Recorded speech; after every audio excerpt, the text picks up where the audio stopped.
Nakakalungkot na isang bagay na ating ipinaglaban para sa Pilipino, hindi maibibigay po sa dating Pangulo na minamahal ng marami. Ganyan ba po ang dapat na trato sa taong minahal ng bayan at minahal din ng taong bayan? Madam Chair, mataas po ang aking respeto sa kapulisan. Lalo na po sa mga babae, mataas po ang aking respeto sa kanila. Noong nakaraang administrasyon, nanumbalik ang respeto ng ating mga kababayan sa kapulisan. Taas noo po ang ating kapulisan, ang ating mga sundalo. As its highest ang respeto sa PNP. Inuna namin ang pagtaas ng sahod ng uniform personnel dahil alam namin kung anong sakripisyo ninyo para sa bayan. Ako mismo bilang SAP noon, ako po nangulit noon na may sakatuparan po ito dahil minahal namin ang kapulisan. Ngunit nakakalungkot, Madam Chair, na noong nandun ako sa NAIA, nakikita niyo naman po sa video, nagtanong lang po ako sa PNP spokesperson kung saan kami dapat pumunta.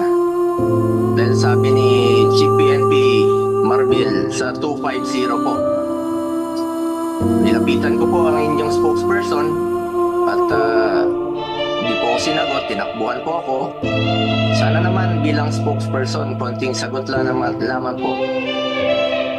Konting respeto, sumusunod naman po kami sa batas. Hindi naman siguro dapat ipagkait sa atin ang respeto at higit sa lahat ang katotohanan. Sa totoo lamang po, ilang beses na po nagsinungaling si now Brigadier General Jean Fajardo.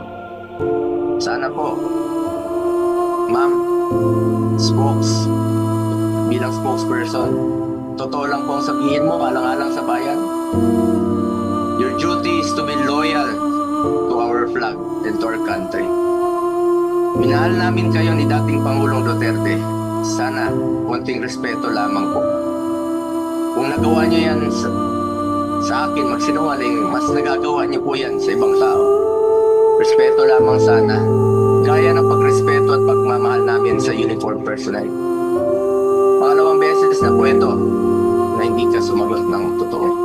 Sa interview mo, sinabi mo nagpupunas lang ng pawis ang ilang pulis na nakuna ng video na umiiyak habang inaaresto si Pangulong Duterte. Mapigilan mo ba umiyak? Nasasaktan po yan. Doon lamang po tayo sa katotohanan at piliin nyo lang laging magsabi ng totoo alang-alang sa bayan. We must always entrust our loyalty to the Filipinos, to our flag, and to our country. Yan naman po parating sinasabi ni dating Pangulong Duterte sa inyo. Just be loyal to our country and to our flag.